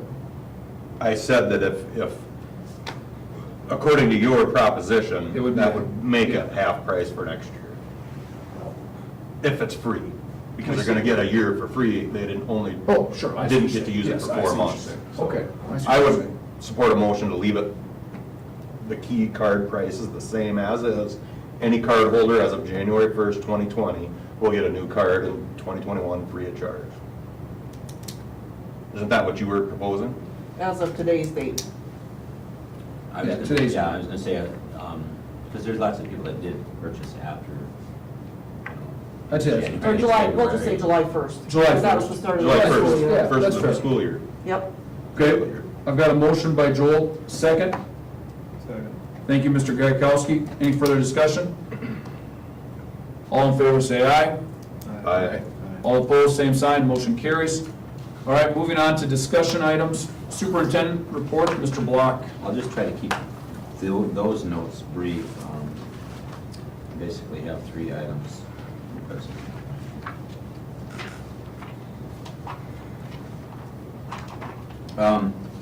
First item that I have is a bequest or donation that was given to the school district, actually given to the high school specifically. And it comes from the estate of John P. Kildall. He actually was a 1945 graduate of Webster High School, was very involved in debate, athletics, and music. And he went on to earn a degree from St. Olaf College and became a minister, a psychologist, and a psychoanalyst. He was a psychotherapist in the state of New York for over 60 years and wrote 8 different books. I had some correspondence with his daughter. It was kind of nice to hear that. But he's provided $1,000 in his will to the high school, specifically to the high school, just because of the foundation that he received at Webster High School in the 40s. The second thing that I have was just a follow-up to questions that we had. I think it was during our budget meeting. There was a question regarding the Homeland Security grants. I did contact the sheriff's office as well as the emergency management officer for the Dade County. And the funds for this year have been used up. They do run those through that particular office. So in order for us to utilize those funds or have access to them, we have to make sure we apply sooner in the school year. So unfortunately, there's no funds for that to assist with some of our door upgrades for the exterior doors that we're looking at. And then the last thing that I have is our teachers, the committee that we've met, probably 3 or 4 times, we are having our teachers trained in 2 different areas, or 3 different areas, 2 different learning platforms for distance learning if we need to do distance learning. One of them is Google Classroom. The majority of our secondary staff has already been using that, and some for several years. So it may be a review to some of them. The Google, it's called Google G Suite, so there are some newer things to it. And within that, they have Google Meets. And so it's our understanding that we'll be able to use Google Meets along with Google Classroom instead of having to go to a separate Zoom or Skype or other interactive program. For the elementary, 2 different things. The upper elementary is most likely going to be using the Google Classrooms. The primary grades, K1 and 2, possibly 3rd grade, will be using something called Seesaw. And as I understand it, I'm not versed in it, so I don't believe that there's an interactive part of Seesaw where you can do all this stuff in Seesaw and then you can get together with your kids. So they will still have to use a different means, either Zoom or Skype or some other means to coordinate that interactive instruction or activities with the students. And then the third part is something that all teachers will get, and that's best practices. It's going to be split into 2 different groups, one for elementary and one for secondary. And the best practices is for flex learning. They're just going to give them some information about how to develop lessons and or activities for distance learning. What are the best things to do with distance learning, the more effective things? What kinds of assignments and activities can you provide so that it's still engaging and something positive for the students? And then how can they assess that? So those are the 3 primary goals with that best practices training. It's all been scheduled. We are purchasing some of the services or the training through TIE. I just gave Lori the invoice. So there'll be an invoice come through next month's board meeting for that portion of it. And the state is, that will take care of Seesaw and best practices. And then the state, along with the data center at Dakota State, is actually providing the Google Classroom training free. All of the training is online, and so there's no in-person. It was in the information, but I did have some teachers contact me today and ask, when and where do we meet? Well, it's all online, and there is some flexibility if there is a conflict with a teacher's schedule, because we're asking them to commit. I think the Google training is a course of 2 weeks, 3 days each week. Not all day long. It's a couple hour sessions each of those days.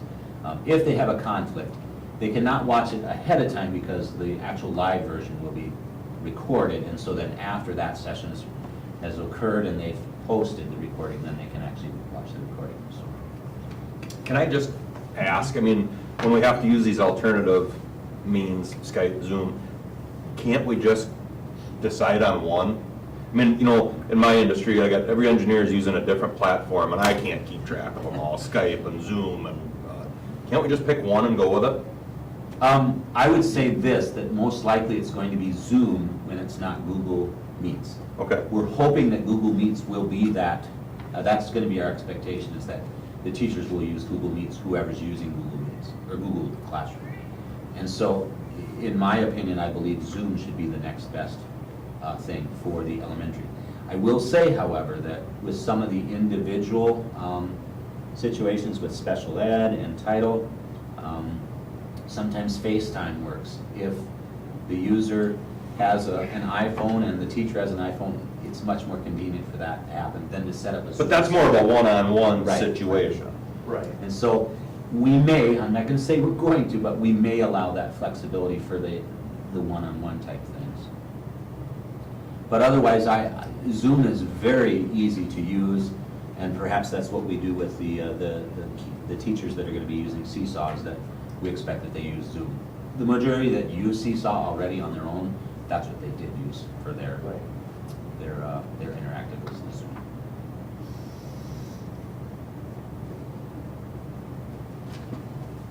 That's all I have for my notes. All right, thank you, Mr. Block. Mr. Case, We finished up with driver's ed. I shouldn't say we. Mr. Nygaard had his last group driving on Sunday. The classroom went fairly well. We did do the distance learning in the elementary gym, and we spread them out. Things worked pretty darn good.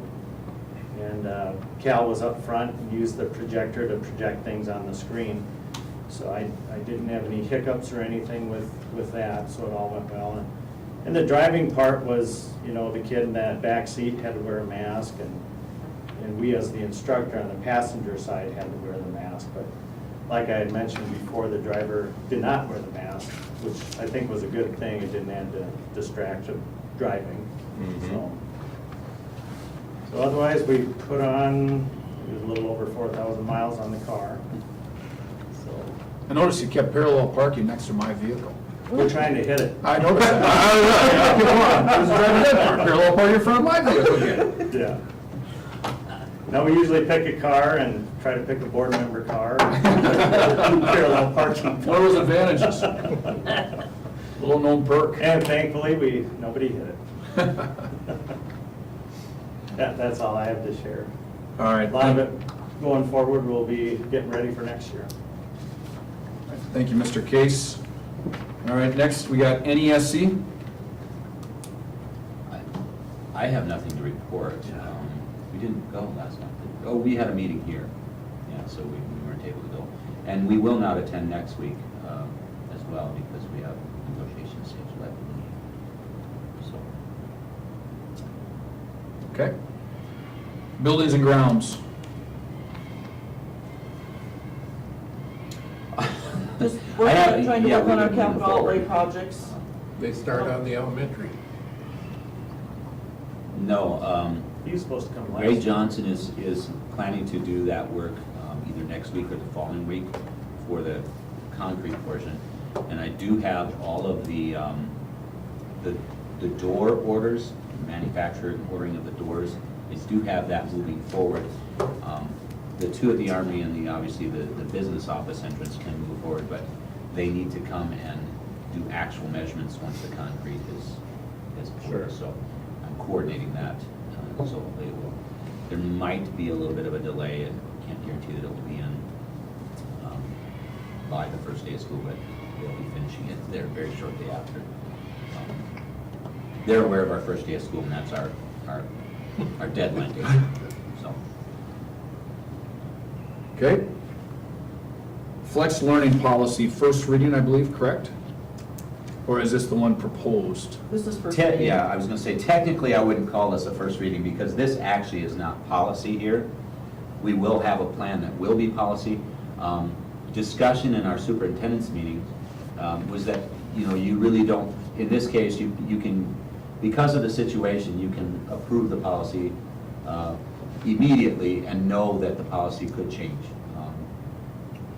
It's just an evolving situation.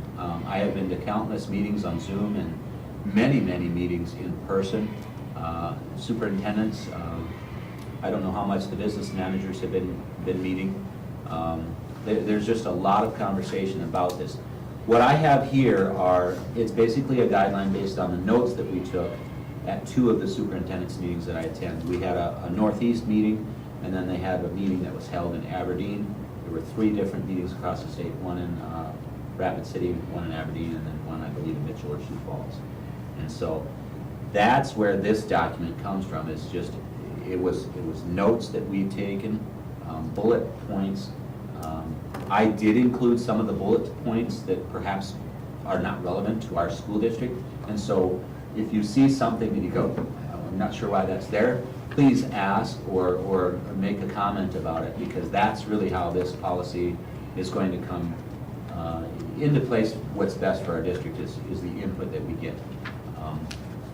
I will just, if you want to just kind of follow along with it, I'm just going to scroll through and discuss some items.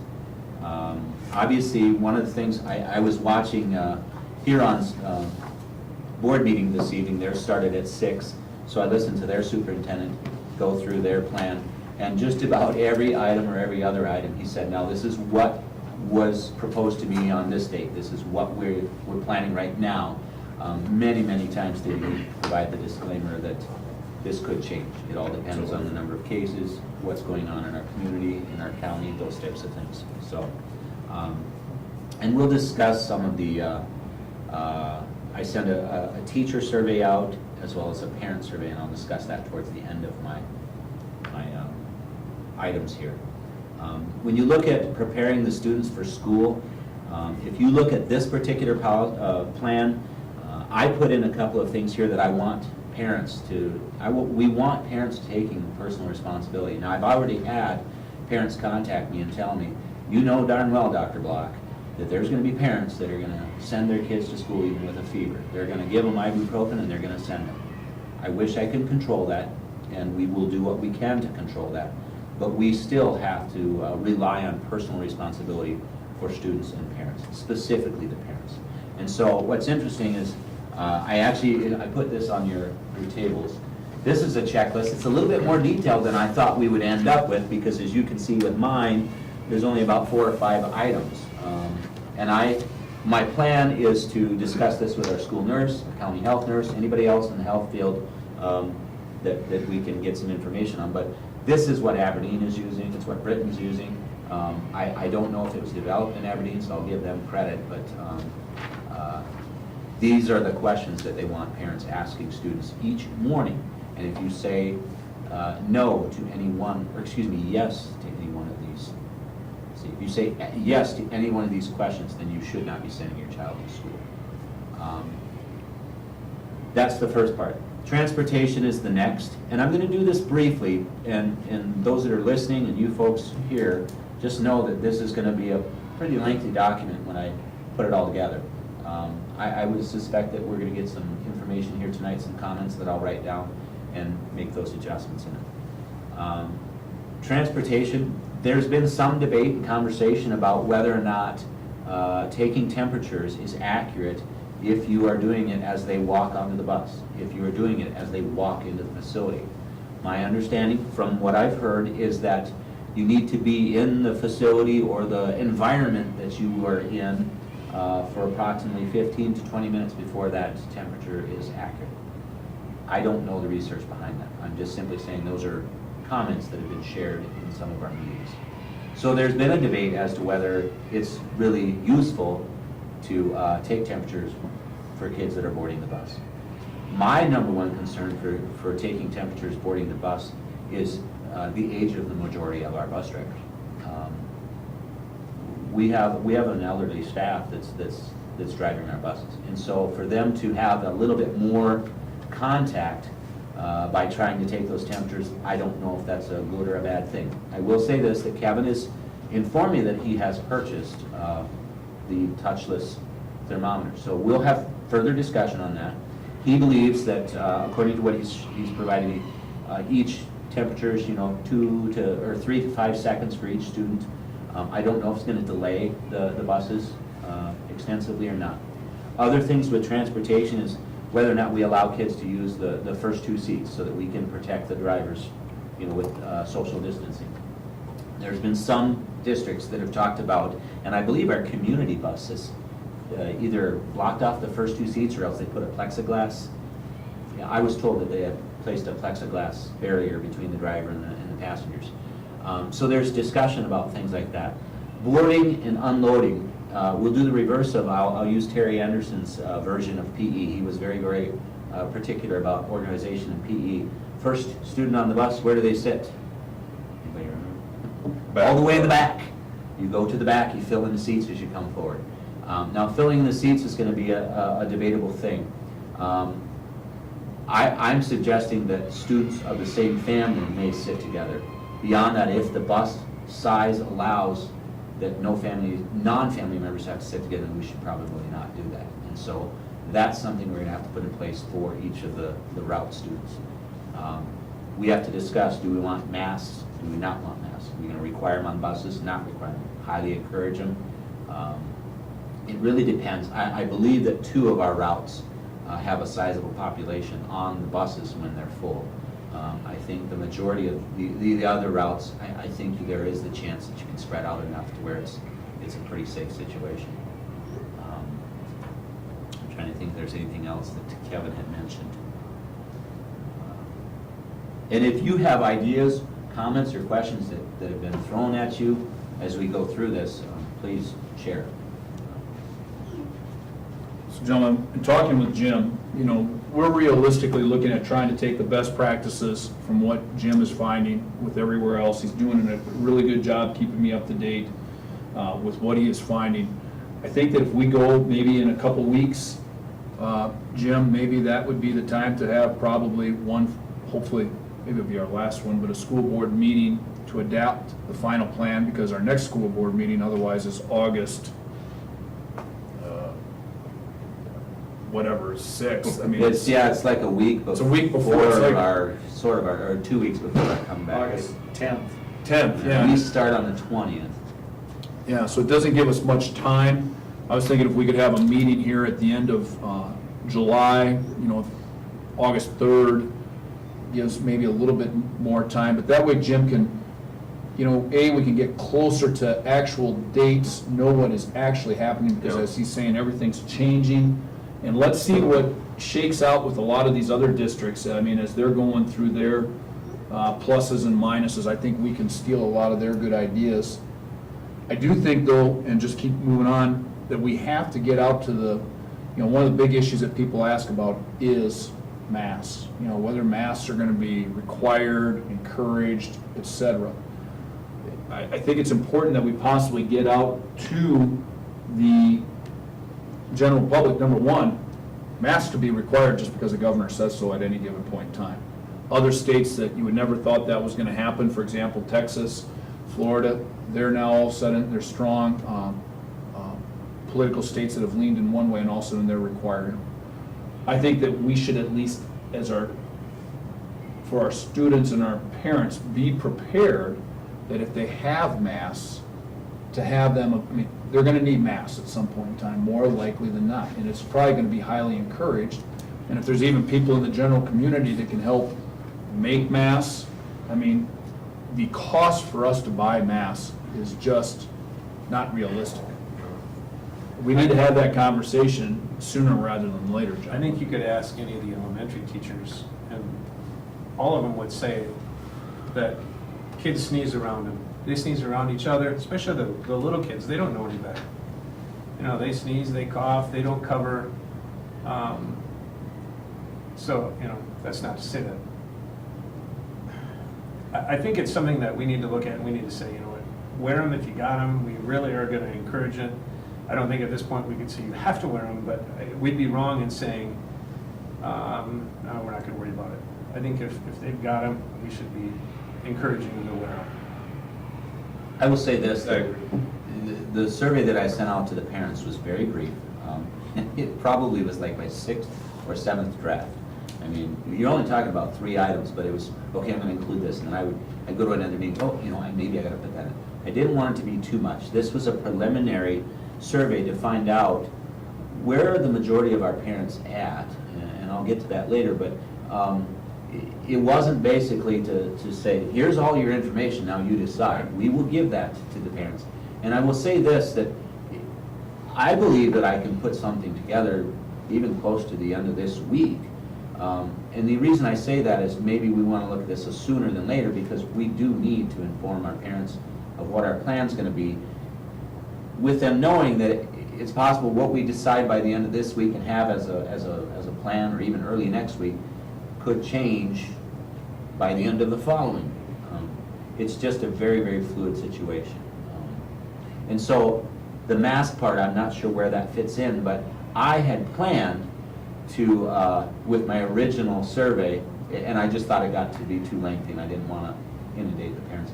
I had planned to send a survey out regarding if masks were highly encouraged and or required in some aspect of the day, will your child have their own masks? Do you need assistance in attaining them? We get a pretty good idea of, do the majority of our kids have masks, and will they have them? If not, we can get an idea of what happens. Requiring them is a challenge to do, and I know some parents out there believe that no, it's not. You just say it's going to happen, and it happens. I wish life were that easy, but it's not. It just never is. But there are examples out there of larger organizations that require it, and they're making it work. The question is how do we get the resources that we need to make it happen? Little Johnny forgets his, accidentally drops it in the toilet, whatever could happen. There's all kinds of issues that could occur. And I will say that the majority of the conversation regarding the masks has been how, I don't know, I want to say feasible because it's dealing with kind of money and whatever, but how easily it's, or challenging it might be to actually enforce it with the younger ones. I have no problem being firm with a secondary, middle school, or high school kid saying you need to wear a mask. If I say you need to wear a mask, I expect them to have it. That might be a little different story with kindergartners and first and second graders, because they're in the moment. They don't always watch and keep track and focus on the detail of the safety. Would there be a way to incentivize or reward somehow the students for voluntarily wearing them? I think that's certainly something we could look at, but I would also say that, when I get to the part where the daily routine and signage and floor markings, barriers, really hand washing and mask wearing and walking down the right-hand side of the, we are going to have to, and it's specifically to the teachers, we're going to have to reiterate all of the expectations of that proper travel and traffic within the building, social distancing, and it's going to be a constant focus. It's not something where we go through it the first day of school and everything's fine and dandy. It's just not going to be that easy. Even something as simple as walking down a hallway. If you watch little kids walk down a hallway, their hands are going like this all the way along the walls. Mm-hmm. To change their whole pattern of how they do things, just out of normal routine is going to be a challenge. And it's not because they're naughty or whatever. It's just it's their in the moment situation. That's their excitement to go to PE or music or just going to get a drink in the phone or whatever. So lots of different things. A lot of little ones love to come up and hug you too.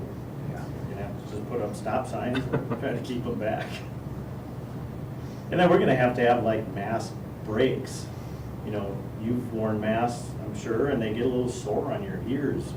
Teachers might have to just take them off and do a space break and, okay, take them off. And, that's something that teachers will have to manage because they just get sore.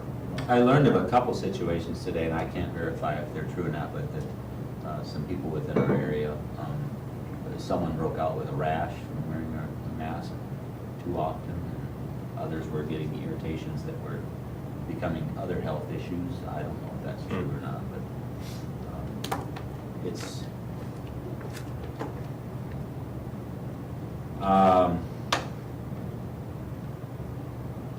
the daily routine it's going to have to be a reminded situation on a daily situation. We are just going to have to keep reminding the students of the proper way to walk down the hall and take care of all of those situations.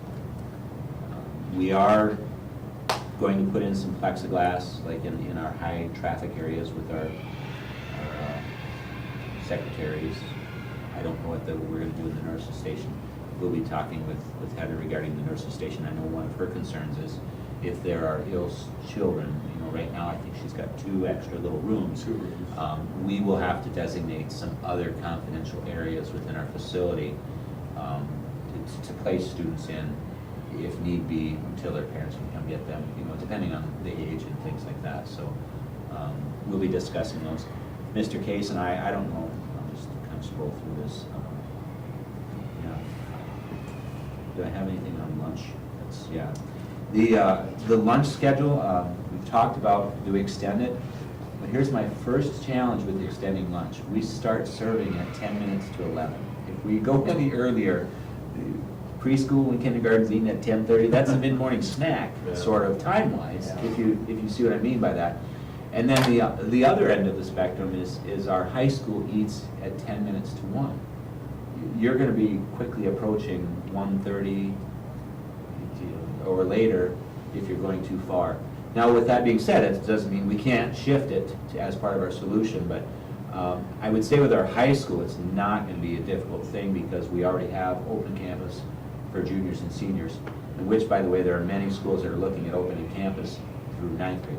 I'm not proposing that simply because I believe we can spread out our high school kids with the spacing that we have. I don't believe high school is going to be a challenge to do that. Elementary, however, and middle school, however, that place is packed when it's a normal eating day. So some possibilities is that maybe half of the elementary students eat in their classrooms during 1 week, and then the other half another week. We have issues with supervision. We have issues with cleaning up afterwards. I don't know what that will do for custodial duties. Maybe that becomes part of the routine, is that if the kids make a mess, they clean it up. That wouldn't be the worst thing that we could teach kids nowadays. But you see what I mean? There's just a lot of little things that go with that. The other idea would be to utilize the elementary gym possibly too. I'd have to do some scheduling, PE a little bit different to open that up, because that is used over some of the lunch hour, not all of it. Are the tables still in the walls in there? We do have some, Not all of them. some workable tables, but not all of them. There's always the chance that we could just put up a fold-up table and put some chairs. We could spread out all of our other fold-up tables, take some of them in there, and so there's a chance for that. They're only 48 years old. So we could have lunch in 3 different areas. Could be classroom, could be the commons, could be the elementary gym if we really want to spread them out. The challenge will be monitoring them, and like Dr. Block said, food cleanup and spillage, and we're going to have spillage in the hallway. We always do every day, especially from the little ones. When it comes to delivery of instruction, the majority of schools, I'm not certain if there's a single school that I'm aware of that isn't going to provide the opportunity for students to stay home. Those that are just, they have health issues or health issues within their family that don't believe it's safe for them to come to school, they're providing that opportunity. So what does that do for our teachers? If we conduct school normally with safe guidelines in place, and we have students that are at home completing work, unfortunately it's not as easy as just recording the classroom. There are FERPA and privacy issues that occur with that, along with some issues with teacher observation and evaluation. I haven't had any teachers bring that up to me. That's not a concern, because I think most of our teachers are like, well, let's just record our lessons and that can work.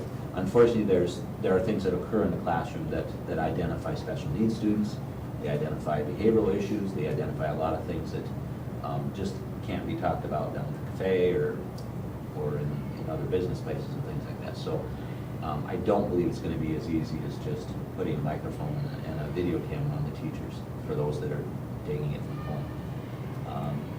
Discussion about cohorts, I'm going to use a couple of examples. One cohort example that comes from Wisconsin and from Nevada, Mondays and Tuesdays. Now this is what I know of from a week ago. They may have already changed their plans in those states, so don't quote me on it. Mondays and Tuesdays is a group of students. Wednesday's a cleaning day. Thursday and Friday is a second set of students, hopefully of an equal number. And then the third set of students in a cohort is the distance learning students, the ones that are staying at home. I don't know how it works for, if you have cohort A in school on Monday and Tuesday, what do they do on Thursday and Friday? I don't know how that's going to work. Another example is possibly doing a week on, a week off. You have half your kids in school 1 week, then the next week it's different. Alternating days. If I were to look at a cohort, I would believe that that's probably would be the most successful, because I think if you did students, a group A on Monday, Wednesday, Friday 1 week, and then Tuesday, Thursday the next week, and you did group B on Tuesday, Thursday, and then Monday, every other day they would have a different group. I think with a 2-day cycle of being in school and being at home and then back in school, I think that's a doable thing when you talk about curriculum. Now, that being said, it's just awful for families of young children, both working parents, in some cases single parent families that don't have the ability to keep their kids home every other day or every other week. There are a lot of ramifications with all of these types of things. And I've had some parents that say, well, it's no problem, I can keep my kids at home. Typically, it's those who financially can do that, they can do that. There's a larger portion of our district that I don't believe it can do that. So there's issues with that. I've already discussed the 2 platforms we plan to use. We'll try to be as consistent as possible and keeping things as easy as possible. That will be the goal. I do believe that it's probably important to say that we would hope, if we have to do distance learning, especially long-term, that there is rigor involved with it on both sides of it. We need some students to pick up the slack, and we need some teachers to increase their curriculum. And so it wasn't a perfect situation in the spring. I do believe we did a very, very nice job at it, but it wasn't a perfect situation. So we've purchased additional devices. We've talked about that with the budget. It's still not going to be one-to-one. We do not have enough devices to be one-to-one K-12. That doesn't exist. And even with, I would say that the How many are we grades, short? Pardon? How many are we short? Do you know that? Oh, it's a fair amount, because we basically have, I think we have enough to get through 5th grade and up.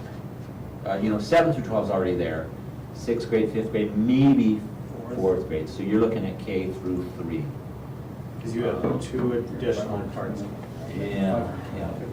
So roughly K through 3, how many students are there? You would be looking at 40 kids per grade. That's 4 grades.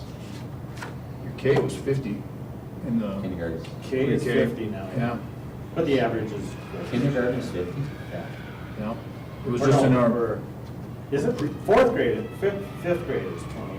That's with pre-kindergarten. Pre-kindergarten wasn't. That's Oh, included. I was like, Right, wow, yeah. that's normally. Which, because I remember you've got our, here it is. Our 4th grade is 50. Pre-K and K was 51, first was 37, second's 35, third is 35, fourth is 46. It's So you've 50 got now. 50 now in fourth? So 50, 85, 120, 157, and if you count all the pre-K, then you're counting 208. K through 4. So we would need approximately another 120, 130 devices to be one-on-one. If somebody in the community had 120 devices laying around that they would like to donate, we'd take them. If they're compatible with our network. Yeah. Or can be compatible. The items that are in blue at the bottom, I have done some work on it, but I didn't have any bullet points to really put in there at this particular time or prior to tonight's meeting. Students in specials, we're talking about special ed and title. We actually met with Lori Wilkinson today regarding some title concerns. Size, they service approximately 80 kids per day, isn't it, I believe? Mm-hmm. That's a lot of kids that go through that classroom. And they normally have the half moon table, 3, 4 kids. So we're going to have to change our scheme on that because they really shouldn't be sitting closely together. And so the space in the classroom, we may have to do some things there. The other is special ed, is providing those services. Then when you get into the large group settings, the choir and band, I really, there's some guidance out there that says that it's probably, well, I've seen some different reports. I've seen where you really shouldn't do choir if it's not spaced out. Here on, they talked about, their high school choir, they can take them into their auditorium and put them in the audience portion of the auditorium and probably space them out 12 feet apiece. And they can conduct choir that way. Well, they can't do that in their elementaries. And so we don't have a facility like that for our high school choir or our middle school choir. So we'll have to be looking at alternatives to that. There's some things we have to deal with or address with large groups. Extracurriculars, we briefly talked about that. Who knows what's going to happen with those? And then there are mitigation plans that the state has put together. We've got charts like this, and we'll put something together like this. It really is going to depend on what the Department of Health informs us on, whether we're not in green, yellow, or red. Green is where you don't have any cases within your facility, your population, or your staff. Yellow is maybe there are some cases, or one case, and they're isolated, and you can follow a plan with that. It did have some parents that asked, are you gonna, if there's one case in the elementary, say second grade, are you gonna close school, K through 12? And my answer to that right now is I'm not sure. It depends on the situation. There are larger districts that have obviously different sites, and so they don't plan to close K-12 if there's a case in a particular facility. The high school can probably continue. What happens if a teacher were to test positive? That's another one of the things that we have to deal with. I have to talk with you about. Do we do sick leave, or what do we do there? Well, we will discuss some of that information in executive session, because we do have some personnel concerns or some things that came up. I will tell you just from our survey,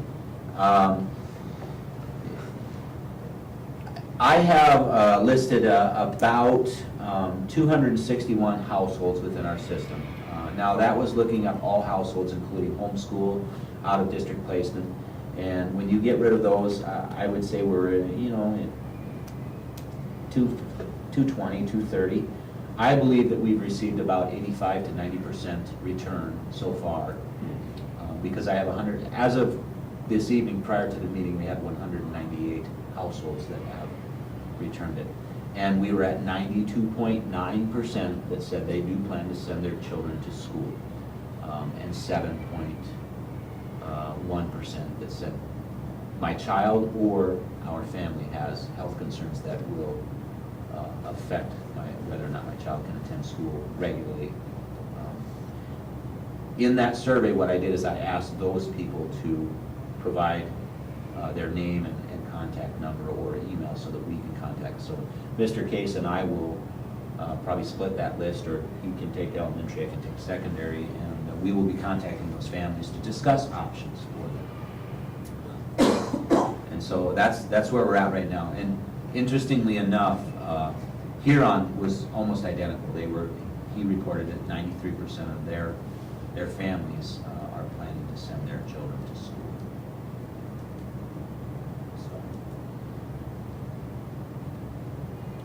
Well, Jim, I think that right now with what you've put together, it's a good start. And I hope that the community can know that, our whole entire goal here is to get kids into school as much as possible, as long as possible, and have as productive of a school year as we can, as close to normal as we can, even though knowing we can't be there.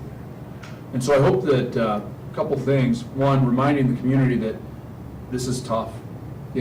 Jim Block and Craig Case are our two experts. I looked at Sioux Falls, and they had their infectious disease control expert for pediatrics from Sanford helping them give advice. Well, guess what? We don't have that here in Webster, South Dakota, to come and help Mr. Case and Dr. Block. I think that I hope the public can have patience. There's going to be some good things that are going to go great right out of the gate, and as always, there'll probably be some hiccups. There will be some things that we can do better, and we're going to learn from our mistakes and keep moving forward. But I'm really hoping the public can have patience with the staff, with the bus drivers, with the paras, with the food personnel. The first time somebody, I can't believe you've ever gone through a whole entire school year without somebody throwing up in a lunchroom at one point in time. Can you imagine that happens the first day with just right there? It's just, there's so many different issues with the kids. As Marty says, kindergartners, they'll just sneeze on you, they don't know better. It just happens. And we do have some older staff members. We have older bus drivers. We've got to be taking care of those people, because if they can't be here, then we're not going to have our students here. So I really want to make sure we get out to the public. Please have patience. Everybody in this building is giving it their best and wants the best for the children and wants to get them back in the school. And I think it's important that we get that message out. I will say we do not have the same resources that Sioux Falls has, nor do we have the level of manpower to do it. So that's a little bit different for us. But really, the resources that we do have and the information that I've been able to gather, it's unbelievable. I think the Department of Health has done a good job. The Department of Education has done a good job. ASBSD and SASD have combined to provide the opportunity for superintendents to get together and discuss these things. And so I've got a folder of information, and not much of it has changed significantly from the initial information. So, and I'm utilizing whatever I can. If I can steal from Watertown, steal from Huron, or whoever's got something that I think is relevant for Webster, there's no copyright on the information. We're just helping each other out is what we're doing, and learning from each other. Does anybody have any other questions or concerns for Dr. Block or Mr. Case as to the COVID return to school? We'll look at having a special board meeting sometime, next week. We'll see where we're at when we have negotiations, and plan on a special board meeting sometime after that meeting. Okay? If not, I think that's it for, now we need a motion to move into executive session for personnel. So move. Thank you, Joel. Second? Second. Thank you, Marty. All in favor, say aye. Aye. All opposed, same sign. Motion carries. Thank you very much. Next date? Next meeting is August, did you say it was 10th? 10th, yep, okay. August 10th. Yep. Yep, and we're done. We're not going to come back and do anything else. John, we're out of here. Thanks, Mike, for doing this. Bearcat TV again. No problem. If your cookies are missing when you come back, I don't know. They're coming with us.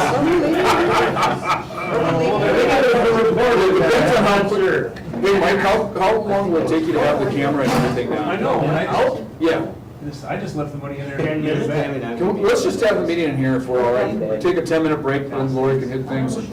That way we'll be done. Thanks, John. Yep. You have another cookie? Okay, so I